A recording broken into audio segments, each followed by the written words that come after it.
Hi, everybody. This is Gary Dean with Sentiment Timing, and this is our technical video report for Monday, September 22nd, 2025. So we saw the S&P gap down in the morning, found support right here, and that was it. It was straight up from there, and we actually came pretty close to the 6,700 pivot. I think we made the high was 66.98, I think, or 99. It was right up there.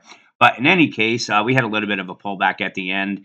And right now, I mean, we this is just on the short term. We have a 5 minute. We have bearish divergences. I wouldn't be surprised to see a little bit of backing and filling.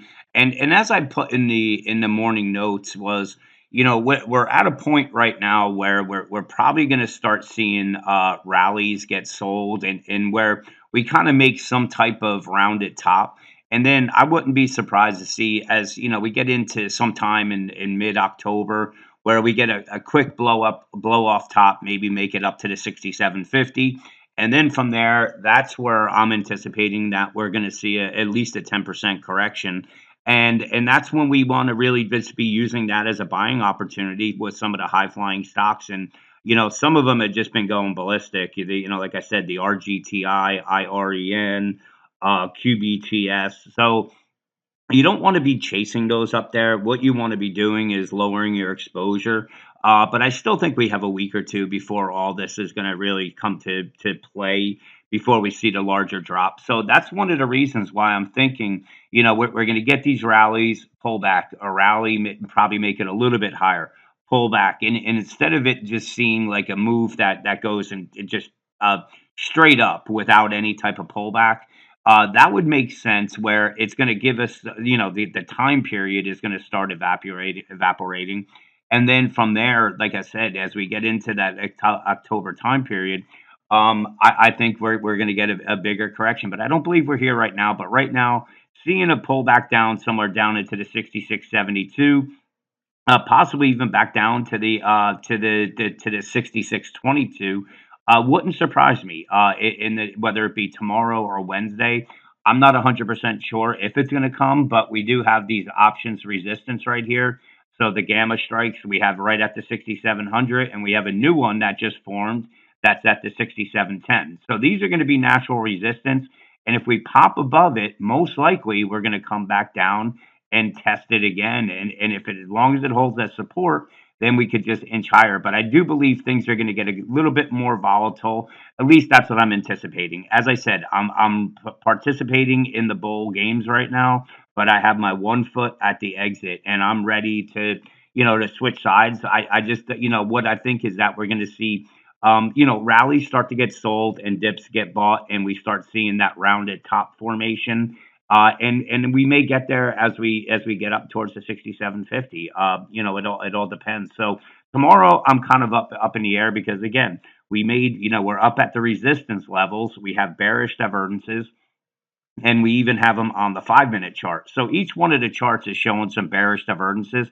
And again, if we drop tomorrow, I'd keep an eye on the 66.87 because that's just natural support right here. If that breaks, then we start looking at right around that 66.80 level. And as long as one of these holds, again, we could look long for a move back up to test or break these highs. But once we start getting into the resistance levels and start seeing divergences, we take profits, maybe go short, or we just wait for it to pull back and we start buying the dips.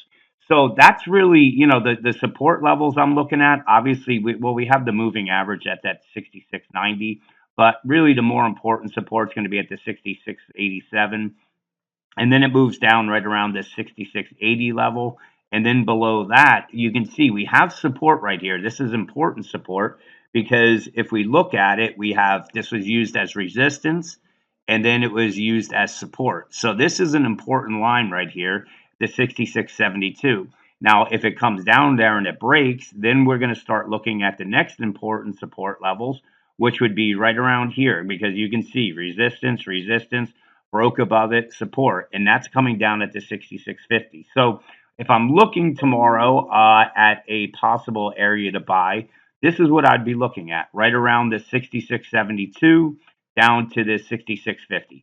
That would be it. If it breaks below that, then we want to, start being a little bit cautious because it may go a little bit more viral. But this would be the buy area that I would keep an eye on.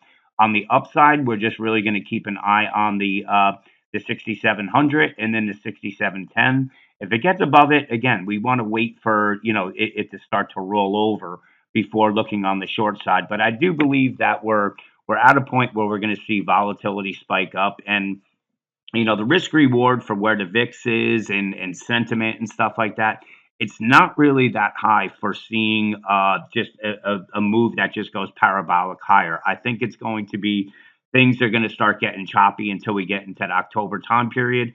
And then from there, that's when we start seeing the correction and we start looking on the short side. So the fund did okay today. We, made a little bit. We made $495.